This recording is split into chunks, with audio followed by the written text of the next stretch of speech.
कार्याणि च सर्वाणि सर्वं ब्रह्मोपनिषदम् अहं ब्रह्म निराकुर्याम् मा ब्रह्म निराकरोत् मा ब्रह्म निराकरोत् अनिराकरणमस्त्वनिराकरणं मेस्तु तदात्मनि निरतेयोपनिषत्सु धर्मास्ते मयि सन्तु ते मयि सन्तु।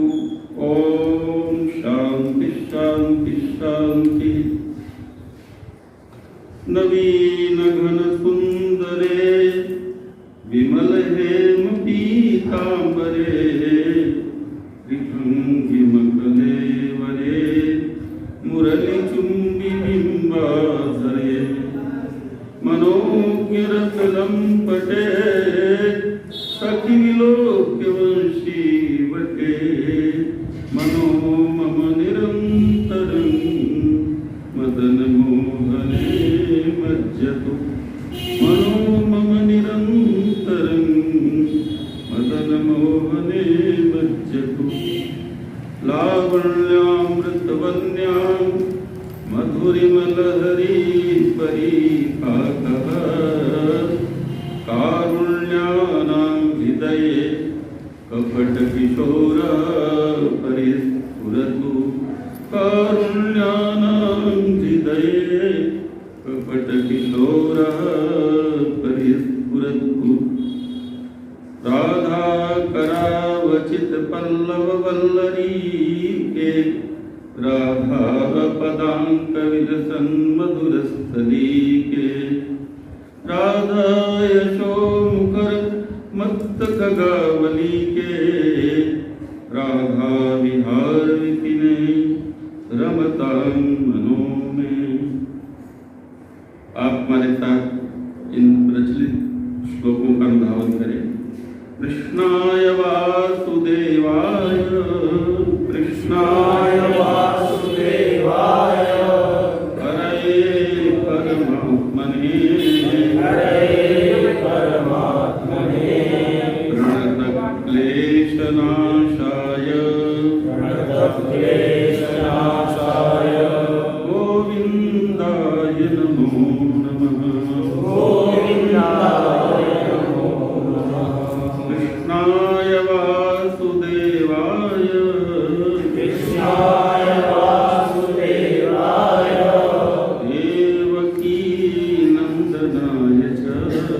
देवकी नन्दनाय च नन्दगोपकुमाराय गोविन्दाय नमो नमः। नमो ब्रह्मण्यदेवाय गो ब्राह्मणहिताय च जगद्धिताय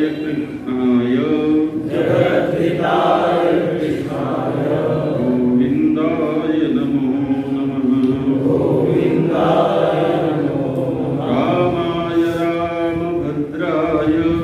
रामाय रामभद्राय रामचन्द्राय वेदसे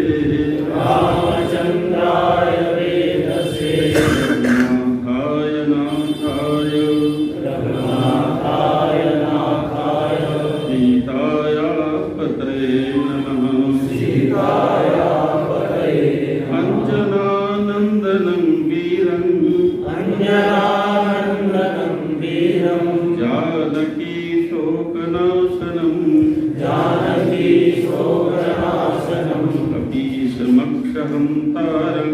कपीशमक्षहन्तारं वन्दे लङ्काभयङ्करम्। श्री वृंदावन बिहारी लाल की भगवानंद पूर्णा विश्वनाथ भगवान की गंगा मैया की काशीपुरी की श्री सत्यनारायण धर्म की सभी जनों, आज हमारा बड़ा सौभाग्य है महात्माओं का संग भगवती गंगा जी का पावन तट और विश्वनाथ जी की छत्र छाया में शरीर अस्वस्थ होने पर भी ऐसा कुछ पुण्योदय हुआ, वांगमयी सेवा करने का अवसर प्राप्त हो गया। आप सबको भगवत समझ करके यहाँ सारे जो यतिवृंद हैं सबको प्रणाम करके, जो अन्य सज्जन वृंद हैं, भगवत प्रेमी हैं, हमारी माताएं बहनें यहाँ उपस्थित हुई हैं, सबको प्रणाम करके भगवत चरित्र के कुछ बिंदुओं से अपने को व्यक्त करने का प्रयास करेंगे। कथा की परंपरा है और मुझे ये विदित नहीं था कि कथा है कि प्रवचन में दोनों की शैली में थोड़ी भिन्नता है। हम लोग विश्वविद्यालय में अध्यापन करते हैं, हम लोगों के जो वक्तव्य होते हैं उनमें भी वैविध्य होता है, अलग अलग प्रकार से। कभी हम लोग प्रवचन अलग है, वक्तव्य अलग है, भाषण अलग है, ये आप जानते हैं। और भगवत कथा रस तो अद्भुत है, उसमें तो अपने को देना पड़ता है तभी वो बन पाता है। वो पहले से तैयार नहीं किया जाता, उसकी संरचना होती, सर्जना होती है। और वो सर्जना कौन करता है? जिसकी कथा होती है। और ये कथा की महिमा क्या है? कथा व्यथा का हरण करती है। सांसारिक संसार के प्रपंचों में निरंतर सब लोग व्यथाओं से पीड़ित हैं। और इस कथा का एक इसीलिए गोपियों ने बड़ी सुंदर बात श्रीमद् भागवत में कही, यदनुचरित लीला कर्ण पीयूष विप्रुट सकृदन विधूत द्वंद्व धर्म विनष्टा। ये कन्हैया तो देखिए प्रेम की भाषा और परिभाषा दोनों विचित्र होती है। गोपियाँ भगवान श्याम सुंदर को कितना प्रेम करती हैं, कितना उनके मन में उनके प्रति आदर है, श्रद्धा है, वह तो विश्व विदित है। गोपी प्रेम की भुजा, ऐसा हमारे आचार्यों ने कहा।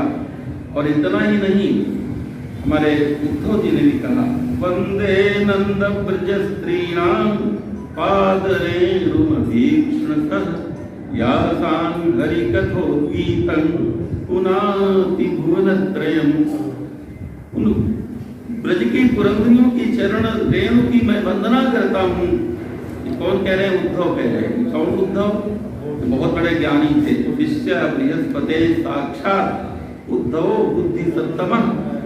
वो ज्ञान में कुछ अभिमान होता है, कुछ होता है कि हम कुछ जानते हैं, लेकिन जिन गोपियों के प्रेम प्रवाह में वो ज्ञान बह गया और उद्धव कह उठे, वंदे नंद ब्रज स्त्रीणाम पादरेणुमभीक्ष्णतः। एक बार नहीं, अभीक्ष्णतः नंद ब्रज स्त्रीणाम पादरेणु वंदे वंदे नंद ब्रज स्त्रीणाम पादरेणुमभीक्ष्णतः यासां हरिकथोद्गीतं पुनाति भुवनत्रयम्। जिनके मुख कमल से निश्चलित होती हुई भगवान की मंजुलमयी कथा सारे संसार को पवित्र करती। उन गोपियों ने कहा था, यदनुचरित लीला कर्ण पीयूष विप्रुट। विप्रुट कहते हैं छोटी सी मूर्ति, जिनके चरित्र के, जिनके लीला एक रस है, लीला रस की कणिका की भी अत्यंत छोटी कणिका यदि कान में पड़ जाए तो संसार नहीं रहता, संसार बह जाता है। यदनुचरित लीला कर्ण पीयूष, अमृत है वो, कर्ण पीयूष, कर्ण पीयूष विप्रुट सकृत। एक बार भी अदन विधूत द्वंद्व धर्म विनष्टा। तो जितने द्वंद्वात्मक संसार क्या है? द्वंद्व है, सुख दुख राग द्वेष लाभ हानि जीवन मरण, ये सारे द्वंद्व के धर्म नष्ट हो जाते हैं। और फिर इतना ही नहीं, वो संसार से ऊपर उठ करके वो बहव योगिह विहंगा भिक्षुचर्या चरंती। ऐसी ये मधुमयी ब्रजेंद्र नंदन की मंगलमयी कथा। और इस कथा के परम रसिक हैं भगवान विश्वनाथ। और वो जब तक उनकी कृपा नहीं होती, जब तक मानपूर्णा की कृपा नहीं होती, तब तक कथा बनती नहीं है। भगवान विश्वनाथ के श्री चरणों में, अन्नपूर्णा मैया के चरणों में प्रणाम करते हैं। और हमारी परंपरा है कि 2 क्षण हम कथा के पहले संकीर्तन करते हैं। आप हमारे संकीर्तन का भी सहयोग करेंगे, अनुभावन करेंगे। गोविंद हरे गोपाल हरे गोविंद हरे गोपाल हरे जय देव दलन अवजाल हरे जय देव दलन अवजाल हरे गोविंद हरे गोपाल हरे गोविंद हरे गोपाल हरे जय देव दलन भवजाल हरे जय देव दलन भवजाल हरे रघुनंदन जय जन पाल हरे रघुनंदन जय जन पाल हरे यदुनंदन भक्त रसाल हरे यदुनंदन भक्त रसाल हरे शिव मानस मंजुमराल हरे शिव मानस मंजुमराल हरे गोविंद हरे गोपाल हरे गोविंद हरे गोपाल हरे श्यामल जय तुलित कमाल हरे श्यामल जय तुलित कमाल हरे केसर तिल कांचित भाल हरे केसर तिल कांचित भाल हरे धृत ललित कलित वनमाल हरे धृत ललित कलित वनमाल हरे गोविंद हरे गोपाल हरे गोविंद हरे गोपाल हरे नमः परमहंसास्वादित चरण कमल चिन्ह करंदाय भक्त जनमानस निवासाय श्री रामचंद्राय श्री कृष्णचंद्राय विश्वसर्ग विसर्गादिनवलक्षण लक्षितम् श्री कृष्णाख्यं परं धाम जगद्धाम नमामि। मेरे सम्मुख श्रीमद् भागवत ग्रंथ जो भगवान का साक्षात विग्रह है, परिचित रूप से विराजमान है, भगवान साक्षात दर्शन दे रहे हैं ग्रंथ रूप में। और इस ग्रंथ के अद्भुत इस युग के सुखदेव कहें या व्यास कहें, दोनों का सम्मिलित स्वरूप जो थे, हमारे वाराणसी क्षेत्र के ही जो वैभव थे, सारे विश्व में जिनका महात्म था, ऐसे स्वामी श्री पूज्य अखंडानंद सरस्वती जी महाराज का श्री विग्रह मेरे समक्ष है।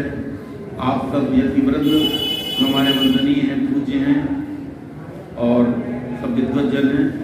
मैं भगवान के लीला चरित्र के विषय में कुछ बातें निवेदन करता हूँ। अभी चर्चा हो रही थी श्रवण भक्ति की महिमा। हमारे स्नेह पात्र मोहन, ये हमारा बड़ा सौभाग्य है कि हमारे जो आराध्य हैं वही हमारी सेवा भी करते हैं।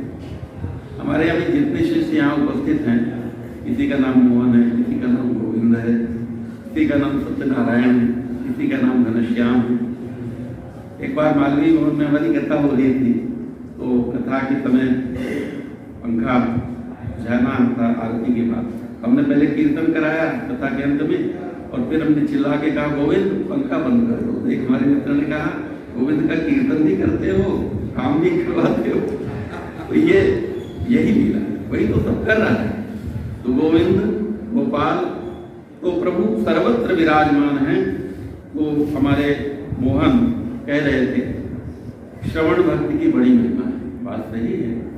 देखिए, श्रवण भक्ति की महिमा बड़ा सरल है श्रवण, और श्रवण एक ऐसा भक्ति का अंग है जो वेदांत की दृष्टि से देखें और चाहे भक्ति की दृष्टि से देखें, श्रवण प्रथमांग है।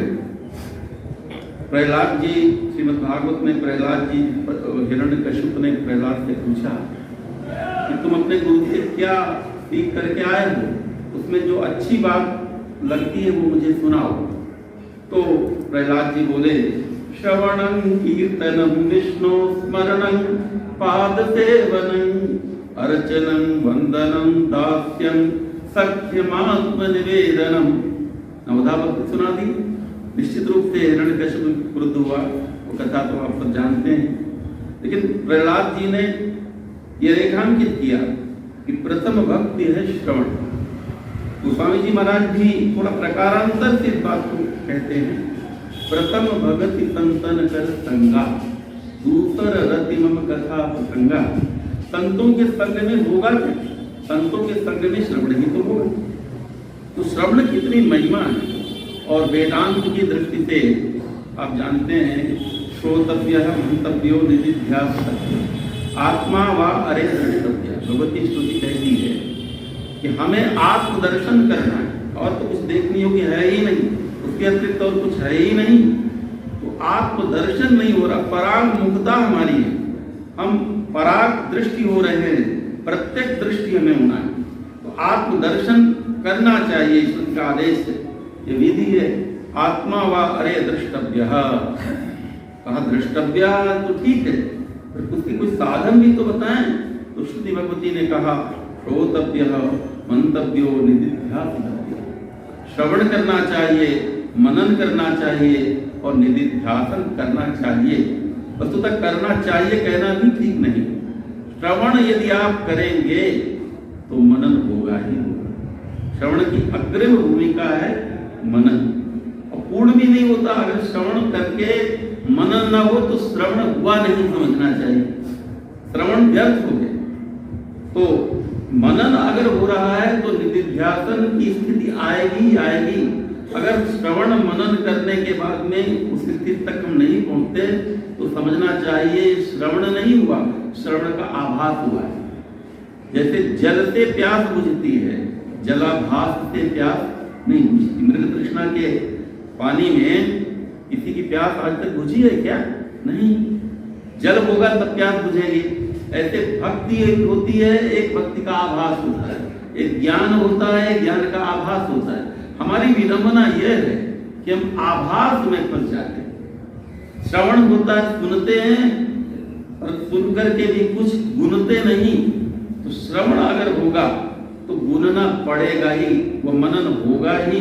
श्रोतव्यः मंतव्यो निधिध्यासव्यः।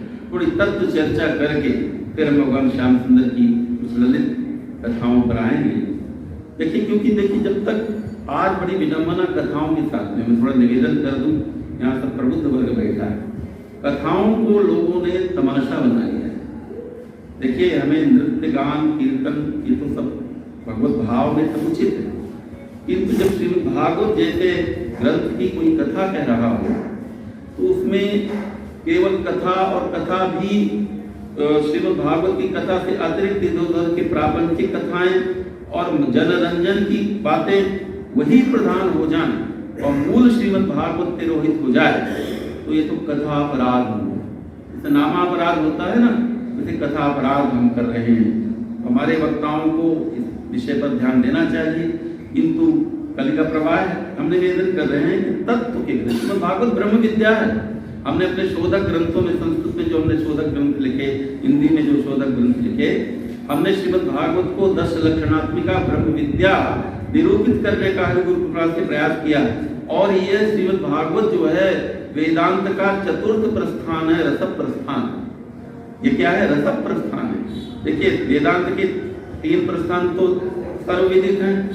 वेदांत का प्रथम प्रस्थान है श्रुति प्रस्थान उपनिषद, और स्मृति प्रस्थान श्रीमद् भगवद गीता, और तर्क प्रस्थान है ब्रह्मसूत्र। हम लोग जो पढ़ते पढ़ाते हैं भगवान बादरायण की रचना है, और भगवान शंकराचार्य जी और अन्य आचार्यों ने इस पर भाष्य लिखा।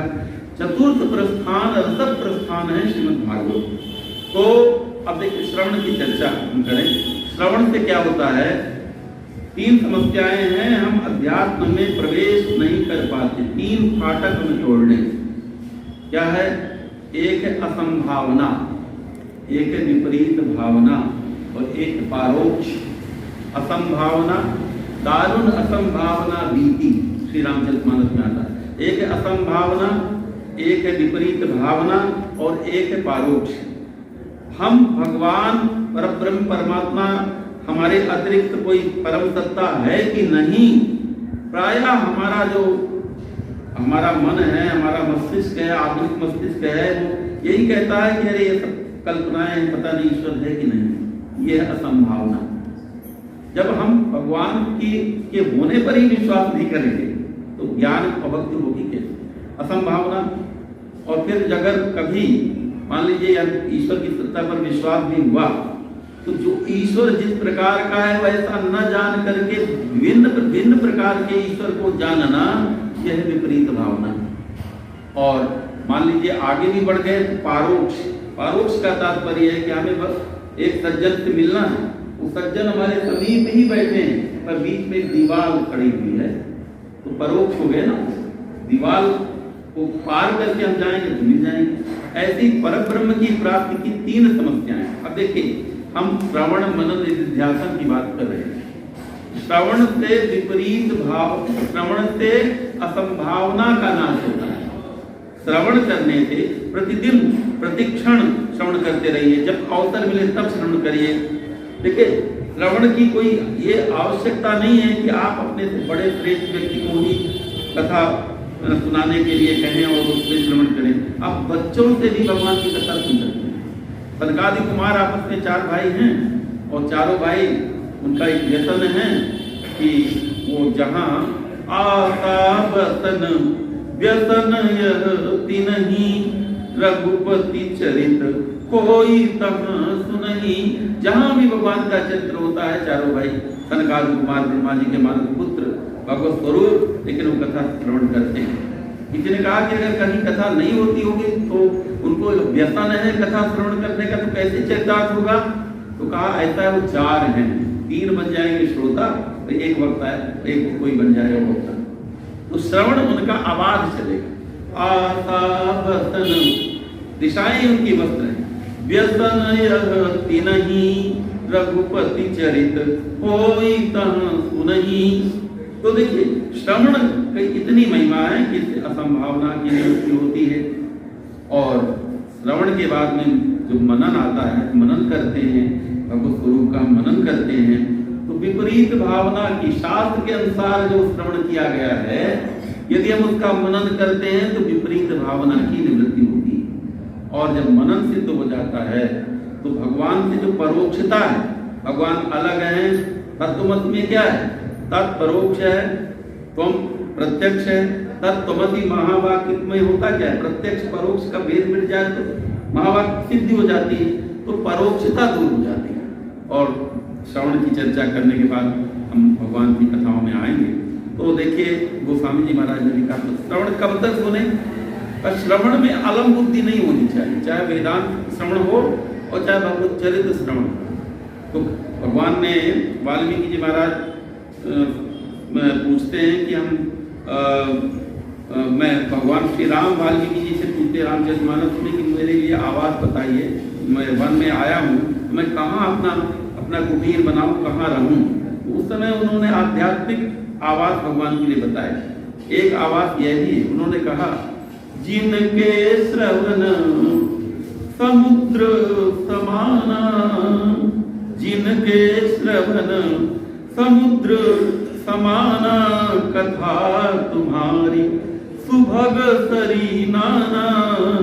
जिनके कान समुद्र बन जाए, समुद्र कभी मना नहीं करता, कोई भी नदी आए मिल जाए, कोई भी नाला आए मिल जाए, कहीं का जल प्रवाह आ जाए मिल जाए, वो मना नहीं करता, अलम बुद्धि नहीं होती उसमें। जिनके श्रवण समुद्र समाना, कथा तुम्हारी सुभग सरी नाना, हरहि निरंतर होहि न पूरे, तिनके जीव तुम कहूँ गृह रूरे। उनके हृदय में आप निवास करिए। सज्जनों, श्रवण की ये महिमा है। तो भगवान की मंजिल में कथा, श्याम सुंदर श्री कृष्ण कौन है, ये पहले समझना चाहिए। देखिए, वो ऐतिहासिक पुरुष भी हैं। वो यह ना समझ ले कि जब हम आध्यात्मिक चर्चा करें, पर ब्रह्म के रूप में उन्हें माने, सर्वत्र व्याप्त परमात्मा कहें, तो वो पृथ्वी में आए ही नहीं थे। कुछ लोग प्रतीकात्मक ढंग से कथाओं की व्याख्या करते हैं। उतना ही नहीं। देखिए हमारे यहाँ 3 प्रकार की व्याख्याएं होती हैं, आध्यात्मिक, आदिदैविक, आदिभौतिक। हमारे भगवान आदिदैविक रूप से दिव्य पर वैकुंठ कहें, गोलोक कहें, उनका दिव्य धाम कहें, वहाँ वो निवास करते हैं। आप कभी चतुर्भुज रूप में किसी लोक में, कहीं द्विज रूप में। श्री ब्रह्म पुराण के अनुसार गोलोक में भगवान श्याम सुंदर विराजमान हैं, और अन्य पुराणों में के अनुसार कहीं भगवान शिव रूप में है। वही परमात्मा अनेक रूपों में, सकल रूप में अपने दिव्य पार्षदों के साथ विराजमान है। श्री कृष्ण का जो स्वरूप है वह नित्य गोलोक का स्वरूप है, धराधाम में आज से 5000 वर्ष पहले। और भगवान का सचमुच प्राकट्य वो ऐतिहासिक पुरुष भी हैं। मैं इसके लिए एक प्रमाण, आधुनिक प्रमाण देना चाहता हूँ कि जो लोग ये कहते हैं कि ये तो कथाएं, काल्पनिक कथाएं हैं, श्री कृष्ण हुए आज से 5000 वर्ष पहले इसी धराधाम में भगवान श्याम सुंदर का लीला चरित्र हो रहा। और द्वारका का जब उत्खनन हुआ, हमारे आर्कियोलॉजी के जो विद्वान हैं उन्होंने समुद्र के गर्भ के भीतर द्वारका निकाली, तो सब लोग मानने लग गए कि नहीं द्वारका कोई थी, द्वारका नगरी थी, ये सब था। तो भगवान आज से 5000 वर्ष पहले इस धराधाम में साक्षात प्रकट हुए थे, और उनकी जितनी भर लीलाएं हैं वो उस समय जितने भर लोग थे, जो अधिकारी लोग थे, उनके नेत्र पथों में नेत्रों को सुख देने वाली उनकी अनेक लीलाएं। किंतु भगवान केवल ऐतिहासिक पुरुष नहीं है, क्योंकि अगर कोई ऐतिहासिक पुरुष होता है तो वह नश्वर होता है, उसकी लीला भी नश्वर होती है, उसकी कथा का कोई महत्व नहीं होता। सामान्य रूप से जानकारी के लिए हम उसकी चर्चा कर सकते हैं, लेकिन उसकी कथा से अंतःकरण शुद्ध हो जाए या वह कथा नित्य कल्याण करने वाली हो, ऐसा संभव नहीं। तो भगवान क्या है? श्याम सुंदर श्री कृष्ण क्या है? तो भगवान है। देखिए भगवान शब्द के लिए विष्णु पुराण में परिभाषा दी गई। भगवत शब्द क्या है? उत्पत्तिंच विनाशंच उत्पत्तिं प्रलयं चैव, ये भी पाठ है। उत्पत्तिं प्रलयं चैव भूतानामगतिं गतिं वेत्ति विद्यामविद्यांच सवाच्यो भगवानिति।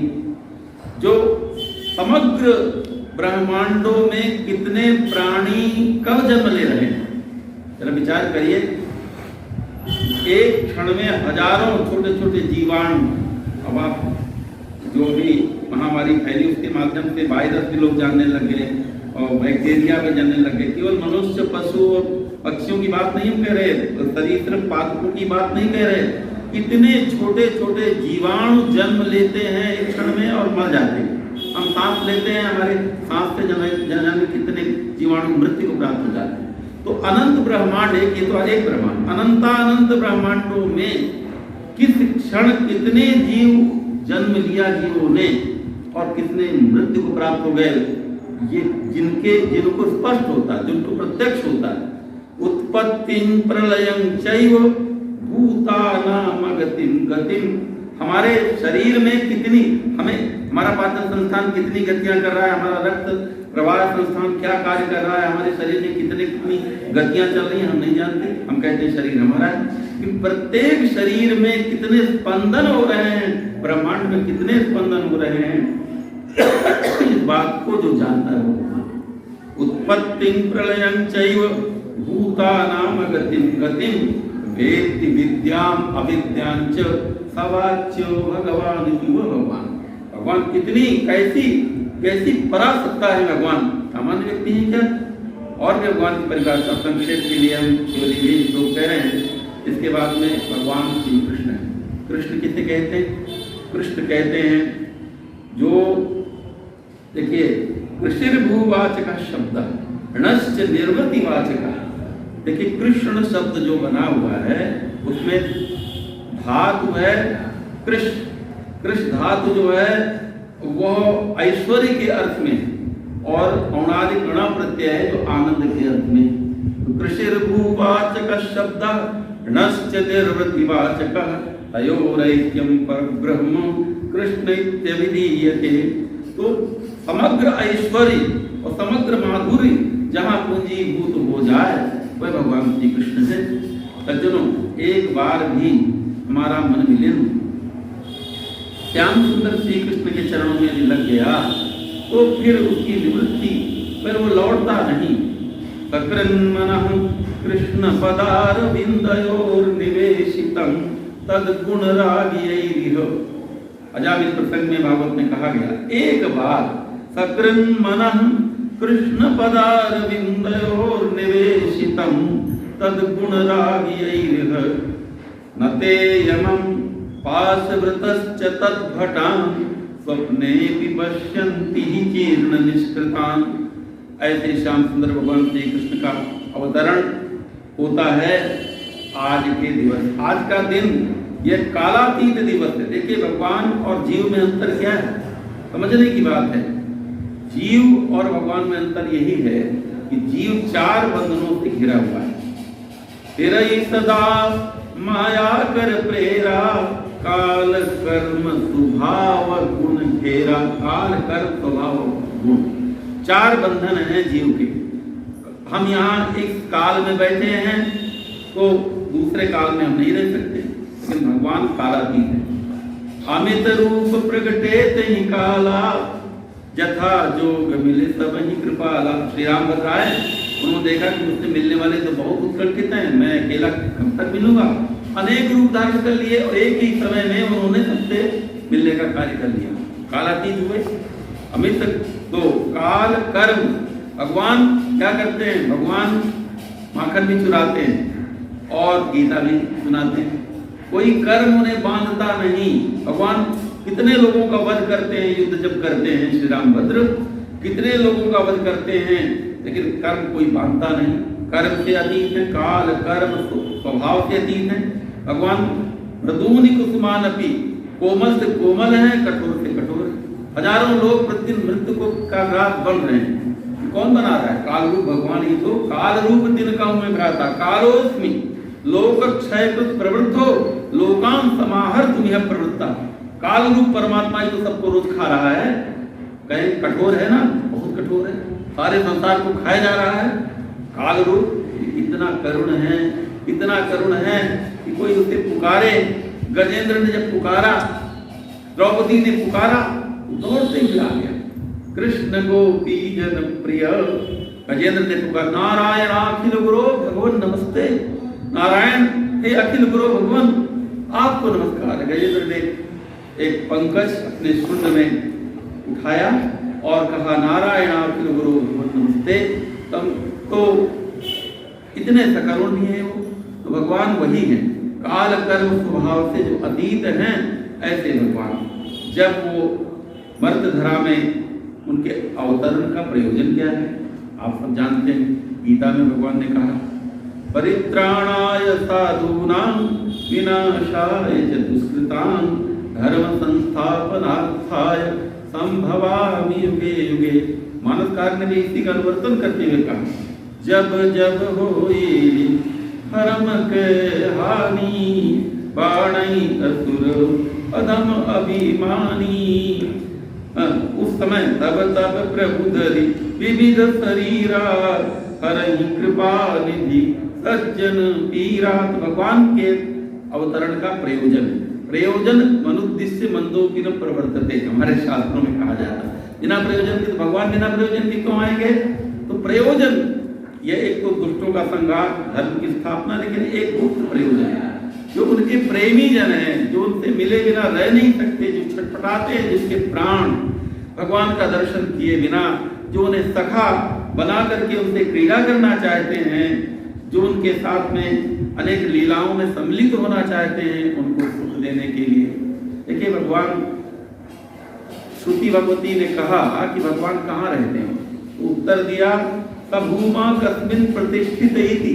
वो परमात्मा कहाँ विराजमान हो रहे हैं, तो कहा स्वमहिम्नि, अपनी महिमा में विराजमान हो रहे हैं।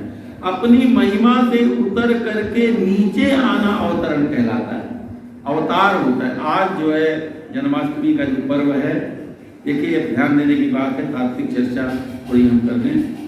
आप जानते हैं कि यद्यपि हमारे महीने हम लोग उनका नाम लेते, लेकिन तात्विकता को भी हमें समझना है। आषाढ़ का जो महीना है, आषाढ़ वर्षा ऋतु, आषाढ़ और श्रावण आषाढ़ तो ग्रीष्म ऋतु में आते हैं, श्रावण और भादों ये दोनों वर्षा के महीने हैं। लेकिन आषाढ़ में ही वर्षा की उपक्रमणिका बन जाती है। वर्षा ऋतु क्या है अध्यात्म के पथ में?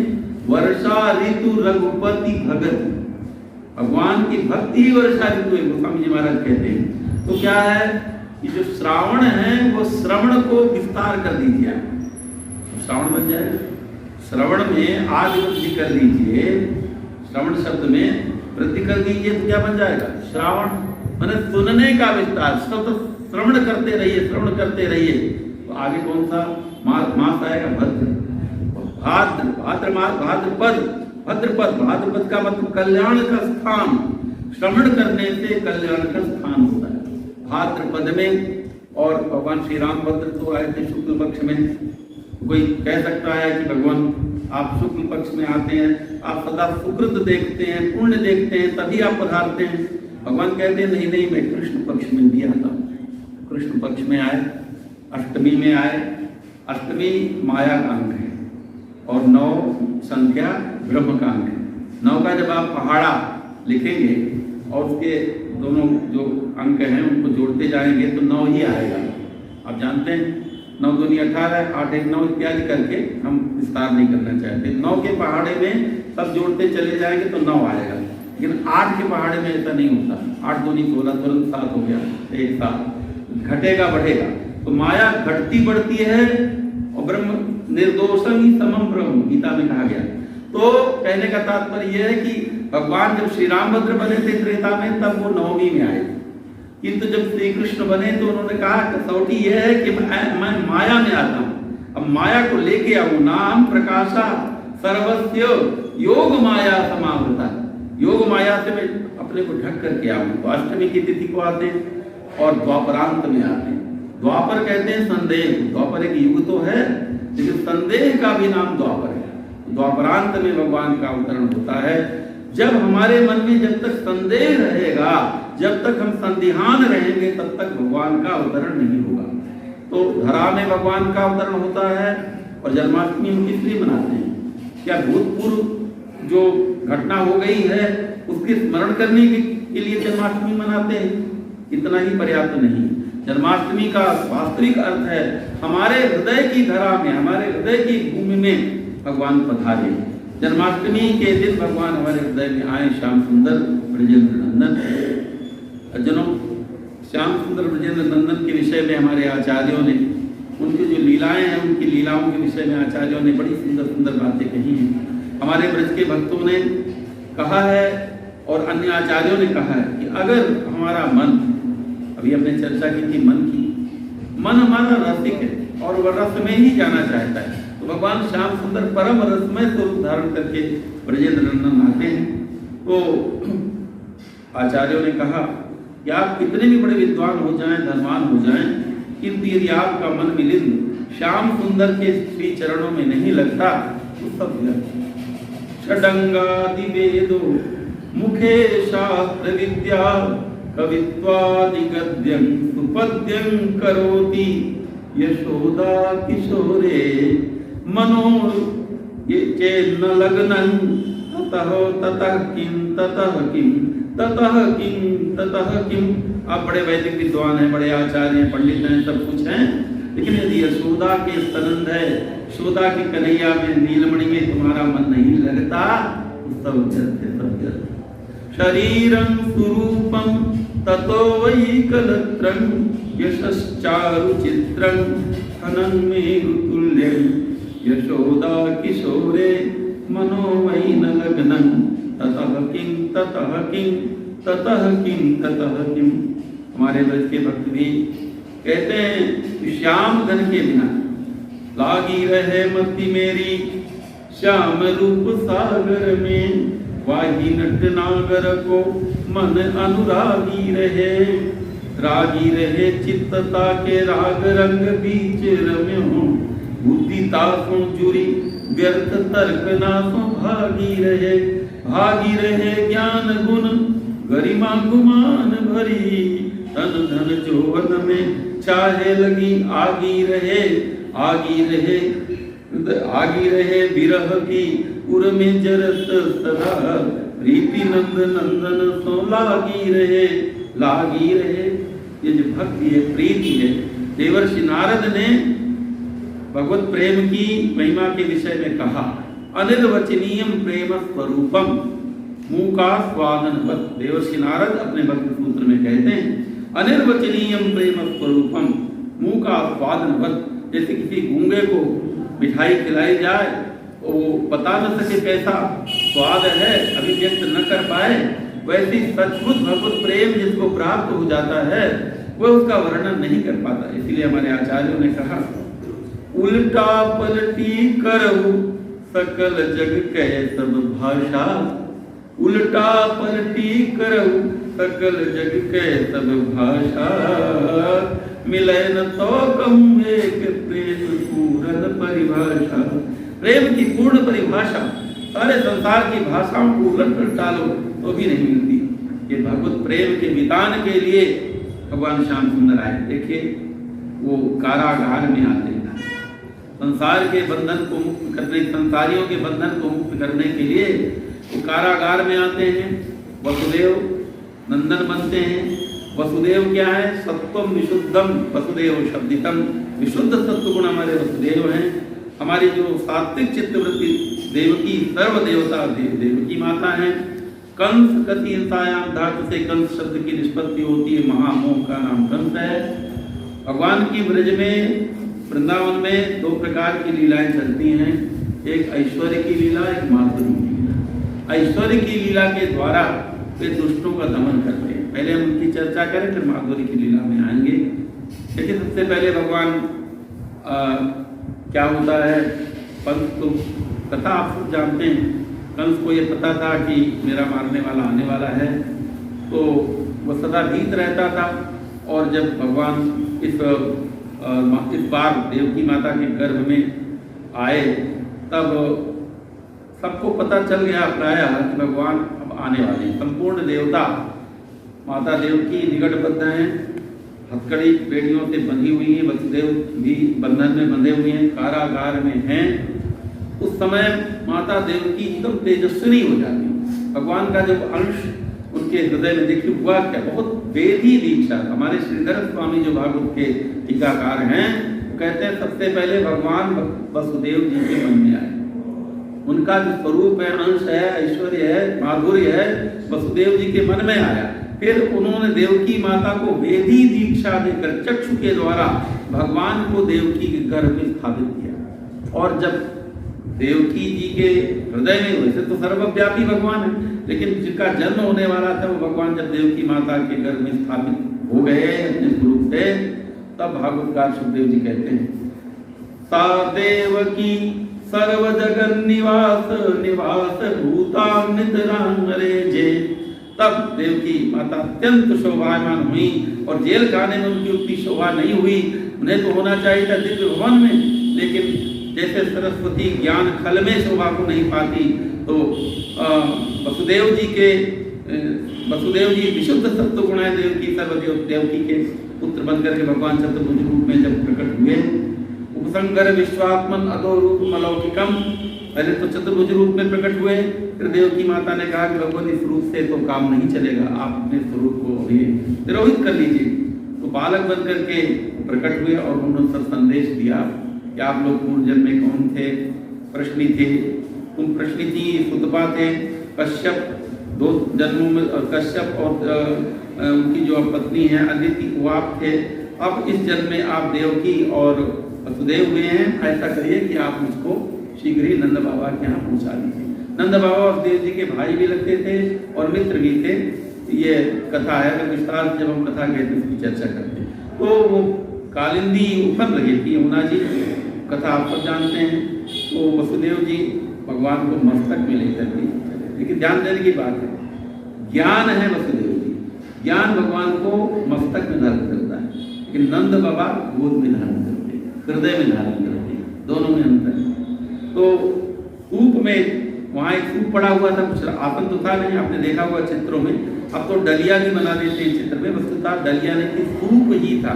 वहाँ कुछ फटा पुराना सूप पड़ा हुआ था, उस सूप को उठाकर उस देवी ने उस पर अपना वस्त्र डाला और कोई संसाधन था नहीं, और भगवान को उस पर शिक्षा दिया। आध्यात्मिक दृष्टि से सूप क्या है?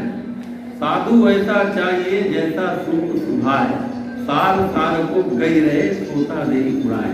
ये विवेक जो है, जब तक ज्ञान अपने भीतर अपने ऊपर विवेक को नहीं रखेगा तो ज्ञान भी अज्ञान में परिणत हो जाएगा।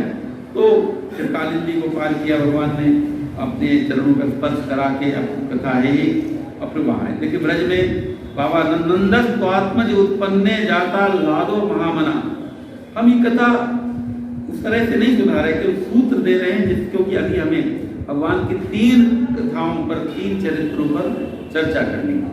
उनकी बाल लीला पर, उनकी वेणु लीला पर, और थोड़े में, बहुत थोड़े में रास लीला का संकेत मात्र करके और अपने वक्तव्य का विराम देंगे। देखिए, वस्तुतः फिर थोड़ी तात्विक चर्चा करनी आवश्यक। भगवान जब ब्रज में पहुंच जाते हैं, मैया यशोदा के नंदन बन जाते हैं। नंद ने बड़ा महोत्सव किया और उन्हें तो यही लगा कि मेरे घर में युवराज हुआ, मेरा बालक है ये। बलराम जी पहले ही 1 वर्ष पहले वहाँ थे। सब कथाएं आती हैं। तो श्याम सुंदर श्री कृष्ण को यशोदा रानी के समान सारी गोपियां प्रेम कर रही थी, क्योंकि वो सच्चिदानंद घन हैं, उनको कौन प्रेम नहीं करेगा। तो भगवान श्याम सुंदर की जो बाल लीलाएं हैं वो क्या करती हैं हमारे भीतर? देखिए, हमारे भीतर माया की 3 शक्तियां हैं। यद्यपि वेदांत में 2 शक्तियां मानी जाती हैं, वेदांत में आवरण और विक्षेप 2 शक्तियां मानते हैं, लेकिन जो हमारे वैष्णव आचार्य हैं और अन्यान्य जो भक्ति के ग्रंथ हैं उनमें एक शक्ति माया की मानी जाती है, मल। 3 शक्तियां होंगी, मल, विक्षेप और आवरण। तो भगवान की बाल लीला हमारे भीतर के मल को साफ करती है। हमारे अनंत जन्मों की अनादि वासना को हमारे भगवान श्याम सुंदर की जब बाल लीला हम सुनते हैं, बाल लीला कहते हैं, धूरी भरे अति शोभित श्याम जो तैसी बनी सिर सुंदर छोटी, खेलत खात फिरे अंगना कट पीरी का छोटी, रसखावा छवि को रस खान निहारत विलोकत, भारत काम कला निधि कोटी, काग के भाग कहा कहिए, हरि हाथ सुलह गयो माखन रोटी। श्याम सुंदर की लीला, हम उस लीला की झांकी आपके सामने प्रस्तुत करते हैं। श्याम सुंदर बड़े हो गए हैं, किंतु मैया ने उनको बाहर जाने के लिए मना कर रखा है। तुम पौरी में ही खेलो, नंद का प्रांगण ही इतना है, यही सारे सखा तुम्हारे आ जाएंगे, क्रीड़ा यही करो लाल। कन्हैया को जब जाने नहीं देती, एक दिन कन्हैया हट करते हैं और इशारे इशारे से कहते हैं, नहीं मुझे आज अब नंद पौरी से बाहर क्रीड़ा करने के लिए मैया जाने दो। मैया ने सजा दिया कन्हैया को, स्नान करा के और सुंदर वस्त्र आभूषण पहना दिए और सजा दिया, पंख लगा दिया, छोटी सी मुरली उनके कटी में बांध दी और कहा कि जाओ, लेकिन उत्पात मत करना, क्योंकि बाहर तो तमाम बछड़े घूम रहे हैं, तमाम पशु, ये जंगल है, वन में हम लोग रह रहे हैं, गोप हैं और सांप भी होते हैं, बिच्छू भी होते हैं, तो लाला तुम चंचलता मत करना। एक बड़ी सुंदर झांकी ब्रज के लोग, भूषण बसन सजाए सभी मैया मुरली कर दीनी, सजा करके मुरली हाथ में दीजिए, अच्छा जाओ। भूषण बसन सजाए सभी मैया मुरली कर दीनी, कमल नयन ने करो कलेवा चल गए कीमत कीनी। कमल नयन ने अपना कलेवा किया, रात राश किया और बाहर जाने के लिए तैयार हो गया। तो मैया ने समझाया कि देखो, बाहर इस प्रकार से अनेक प्रकार के प्राणी होंगे, तुम उससे उत्पात मत करना, कोई ऐसा काम मत करना। भूषण बसन सजाए सभी मैया मुरली कर दीनी, कमल नयन ने करो कलेवा चल गए कीमत कीनी। मैया ने कहा, और हटक धीरे से नेह भरी मन लगी सिखावन। मैया सिखाने लगे, तो क्या देखती है, आगे देखा कि एक नाग दरवाजे में आए, तो एक नाग उनके दर्शन करने को योगी था, नाग का रूप धारण करके और वो बैठा हुआ था। तो श्री कृष्ण श्याम सुंदर एक कंकड़ लेकर के उसके साथ क्रीड़ा करने लग गए। तो माता को चिंता हुई और माता दौड़ करके गई। तो उन्होंने कोमल अंगुरिन पकड़ी कान दहीनो लागी धमकावन, कोमल उंगलियों से, सूदे से, जब मैया ने कहा कि बाहर मत जाना, तो सूदे से हामी भर तुरतई आंगन बार भागे, कारो नाग देखिता ताते करन अजगरी लागे, पाछे पाछे आय रही ही मैया नेह भरानी। पीछे पीछे तो मैया जा ही रही थी, स्नेह भरी मैया। पाछे पाछे आय रही ही मैया नेह भरानी, विषधर भुज निकट लाला को देखत ही डर पानी। दौड़ी हटक, दौड़ करके भाई पास में गई, हटक धीरे ते नेह भरी लगी समझावन, कोमल अंगुरिन पकड़ कान दहिनो लागी डर पावन। देखिए श्रुति भगवती कहती है, जिन परमात्मा के भय से यह सारा संसार चल रहा है, ईशास्मात् बातः पवते, श्रुति कहती है, उपनिषद कहती है, जिनके भय से पवन चलता है। ईशास्मात् बातः पवते, भीषाद इंद्रश्चाग्निश्च, इंद्र अपना कार्य करते हैं जिनके भय से, अग्नि अपना कार्य करते हैं, और मृत्युर्धावति पंचमा, मृत्यु जिनके भय से सारे संसार में अपना कार्य करता है। भीषास्मात् बातः पवते, भीषो देति सूर्यः, भीषाश्चेन्द्रश्चाग्निश्च, मृत्युर्धावति पंचमा। सारा संसार, सारे ब्रह्मांड जिनके भय से भीत रहते हैं, उस परमात्मा के कान को पकड़कर डरा रही मैया। ये प्रेम की मैया। एक तो भगवान कहते हैं, ये प्रेम का की रज्जू मैं तोड़ नहीं सकता, सारे बंधन में तोड़ सकता हूँ। प्रेम की छीनी झीनी प्रेम की डोरी, मुँह पे नेक डोरी है। उखल बंधन में क्यों हुआ? क्या भगवान उखल बंधन तोड़ नहीं सकते थे? उखल से जो बंधन दामोदर बना दिया मैया ने। ये प्रेम की जो महिमा है। यशोदा, क्यों यशोदा? यशोदा कौन सी वृत्ति है? यशम यशो ददाती यशोदा, जो हमारे चित्त की वृत्ति। अभी हमारी वृत्ति होती है कि हम अपने को यश प्राप्त करना चाहते हैं, हमें यश मिले, हमें यश मिले। वो कभी श्याम सुंदर, ऐसी चित्त की वृत्ति कभी श्याम सुंदर को अपना नहीं बना सकती। इसीलिए हमारे चैतन्य महाप्रभु ने कहा है कि जो अमानिना मान देन कीर्तनीय सदा हरि, जो मान दूसरे को देते, वो स्वामी जी महाराज ने भी कहा, सब ही मान प्रद आप अमानी, सबको सम्मान दें और स्वयं अमानी रहें। ऐसे जिनकी चित्तवृत्ति है वह यशोदा चित्तवृत्ति है, और उस यशोदा चित्तवृत्ति में ही श्याम सुंदर की क्रीड़ा होगी। भगवान की बाल लीला की चर्चा हमने की संक्षेप में। अनंत अनंत लीलाएं, पूरे जीवन को ही कथा कहता रहे उनकी लीलाओं की। हमने कहा ईश्वर की लीलाएं, उनकी पूतना को भगवान मानते हैं। पूतना क्या है? अविद्या। अविद्या दो प्रकार की होती है, एक तूला विद्या और एक मूला विद्या। मूला विद्या कंस है और तूला विद्या है पूतना। पूतना का वध करते हैं भगवान, तृणावर्त का वध करते हैं। सारे के सारे आध्यात्मिक प्रतीक भी हैं। वक दम्भ है, तृणावर्त संदेह है, इत्यादि इत्यादि। तो घटना भी हुई थी और इसका आध्यात्मिक अर्थ भी है। अब भगवान की एक मधुर लीला है वेणु लीला। भगवान ने, देखिए भगवान का जो वंशी है ना, वो जीवों के लिए आह्वान है, तुम सब मेरे अंश हो। भगवान ने क्या कहा? मेरे ममई वांशो जीव लोके जीव भूत सनातना। ये जो जीव हैं मेरे ही अंश हैं। ममई में एवकार लगा है, अन्य योगव्य विच्छेदक एवकार लगा है, अन्य कोई नहीं, मेरे ही अंश हो। ममई वांशो जीव लोके जीव भूत सनातना मना सठान इंद्रियाणि प्रतिष्ठानि कर्षति। और इसी बात को गोस्वामी तुलसीदास जी कहते हैं, ईश्वर अंश जीव अविनाशी चेतन अमल सहज सुख राशि विरत सदा माया कर प्रेरा काल करम स्वभाव गुण घेरा। तो सच कह रहे, निवेदन कर रहे थे कि भगवान का तो आह्वान सारे प्राणियों को है, तुम मेरे हो और तुम्हारी गति मेरी ओर होनी चाहिए, किंतु अनादि अविद्या वासना के कारण भटक गए। तो भगवान अपने पात्रों को वंशी बजा करके आमंत्रित करते हैं। ब्रज में वंशी बजती है, लेकिन जो पात्र होते हैं उन्हीं को वंशी सुनाई पड़ती है।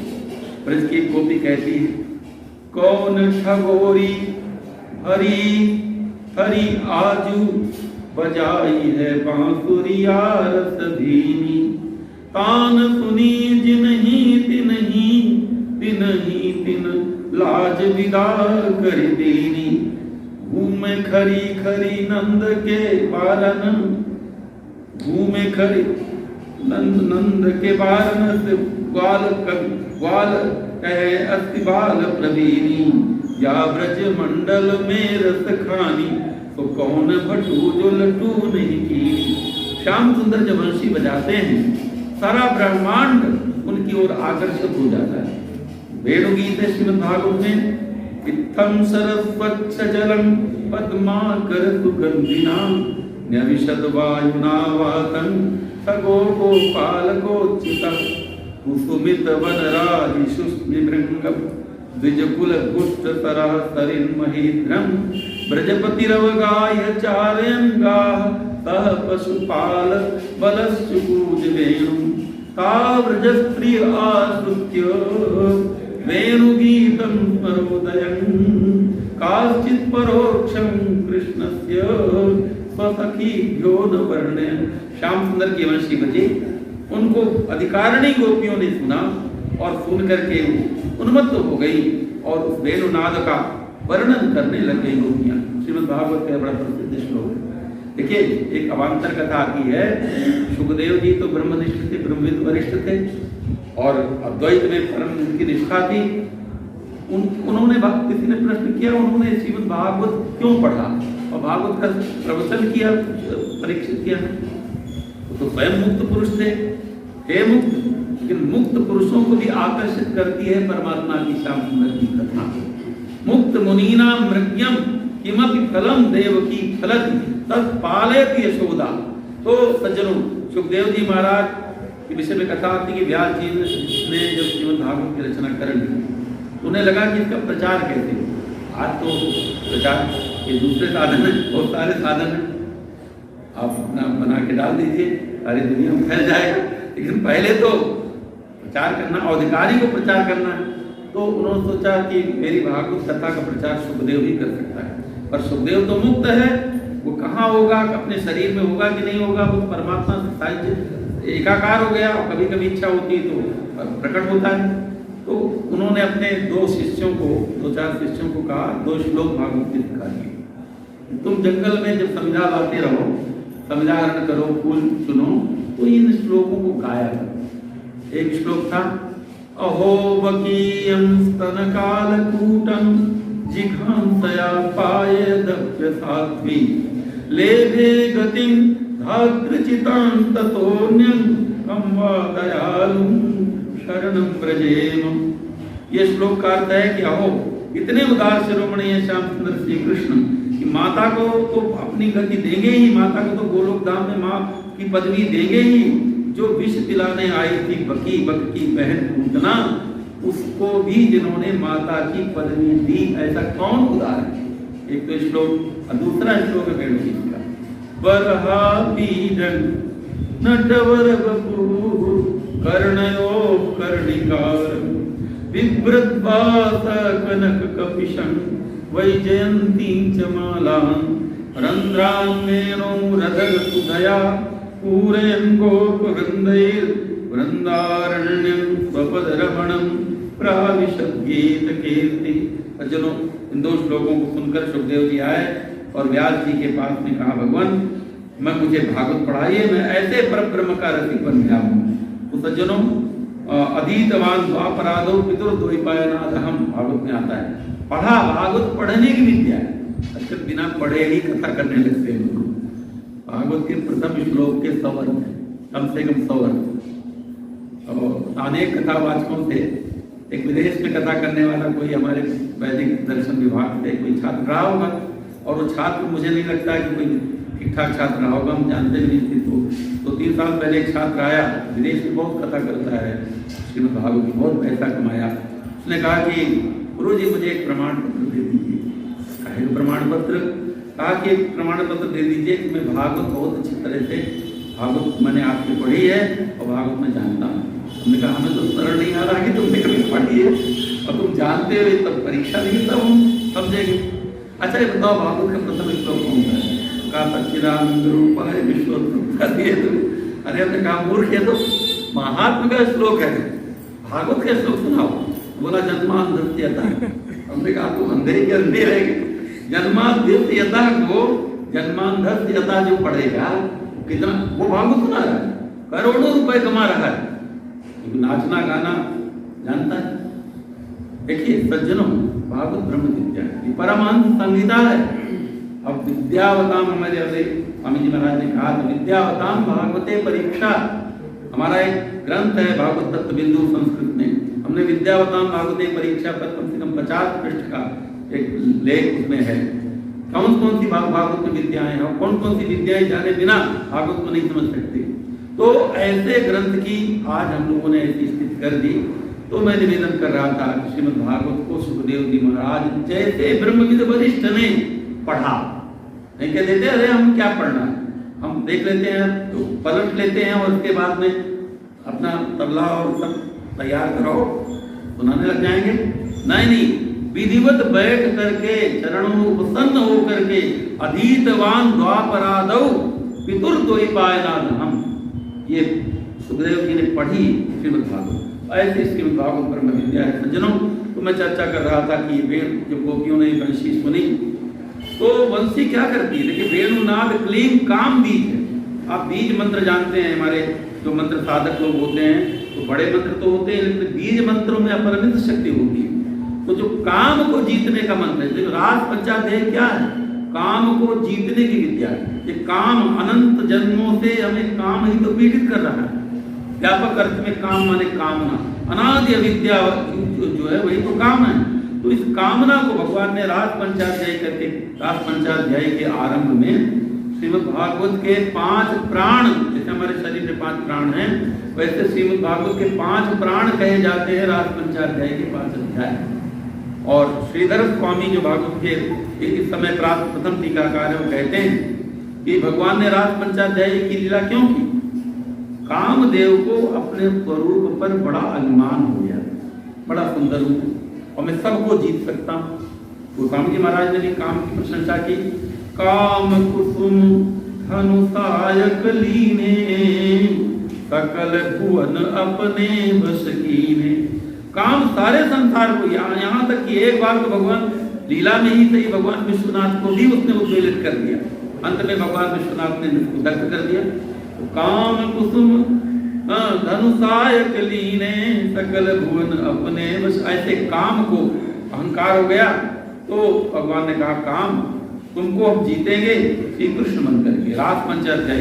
तो ब्रह्मादि जय संदर्भ दर्प कंदर्प दर्पहा, जयति श्रीपतिर गोपी रास मंडल मंडना।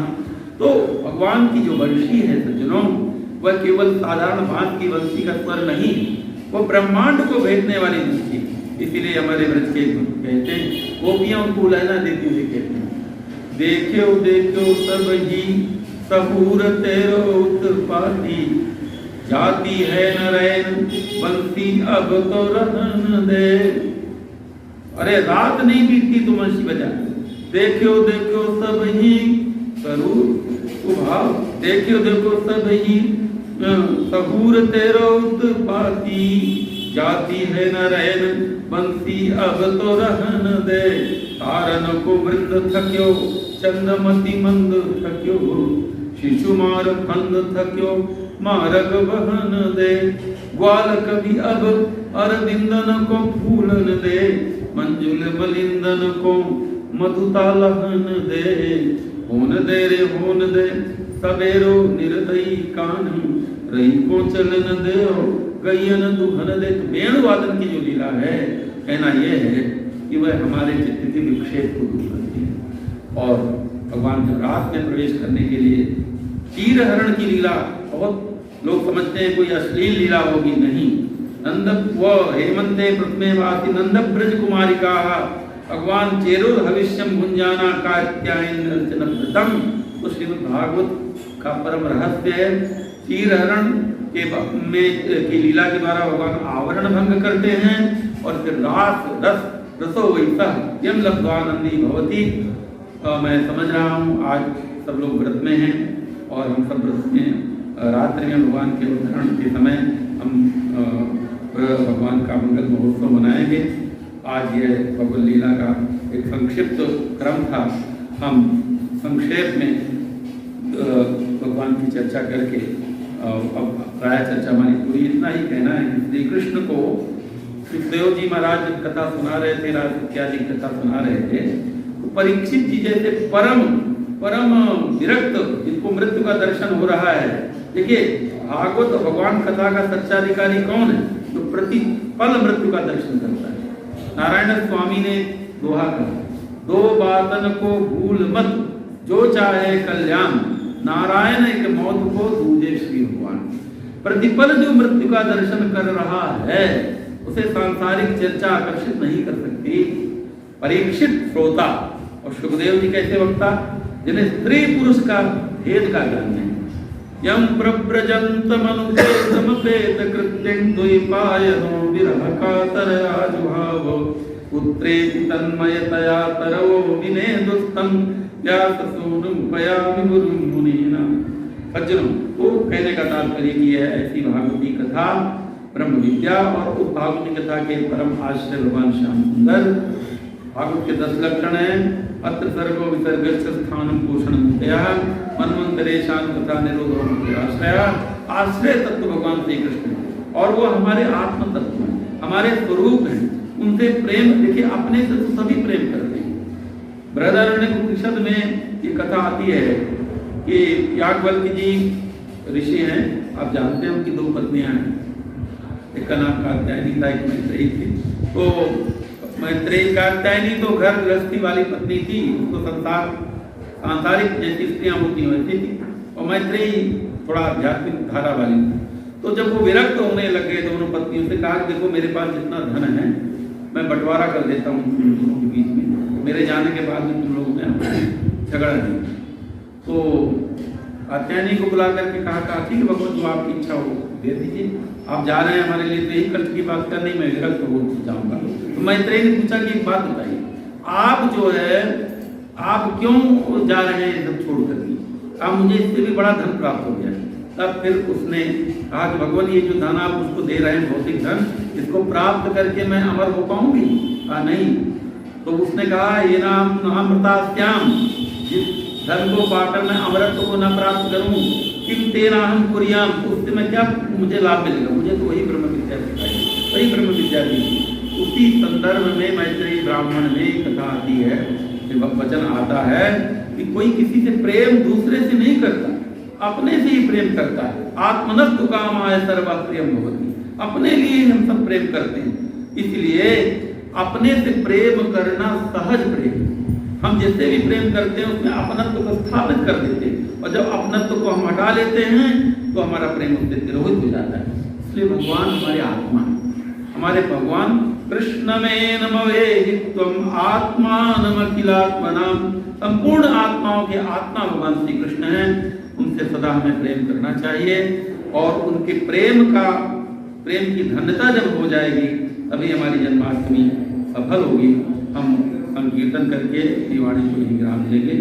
गोविंद हरे गोपाल हरे गोविंद हरे गोपाल हरे, जय देव दलन भवजाल हरे, जय देव दलन भवजाल हरे, रघुनंदन जय जनपाल हरे, रघुनंदन जय जनपाल हरे, यदुनंदन भक्त रसाल हरे, यदुनंदन भक्त रसाल हरे, शिव मानस मंजुमराल हरे, शिव मानस मंजुमराल हरे, गोविंद हरे गोपाल हरे, गोविंद हरे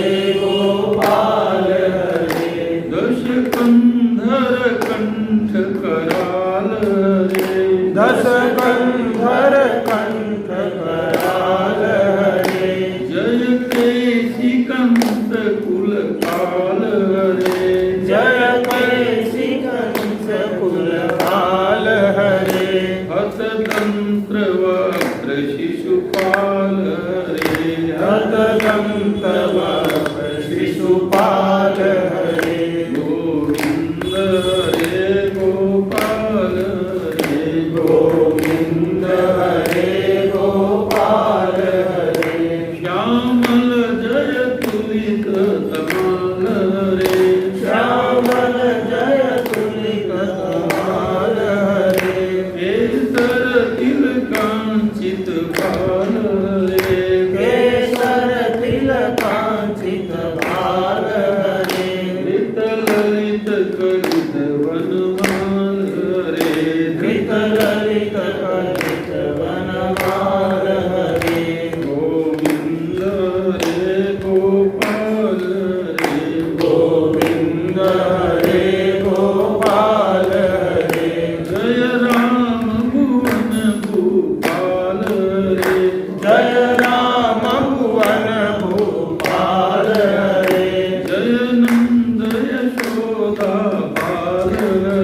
सुंदर गोपाल बिहारी लाल की जय। कौशल्यानंद वर्ण श्री रामभद्र की जय। श्री अनंत बलवंत हनुमंत लाल की जय। भवानी शंकर भगवान की जय। गंगा मैया की जय। काशीपुरी की जय। सत्य सनातन की जय। जय जय श्री राम।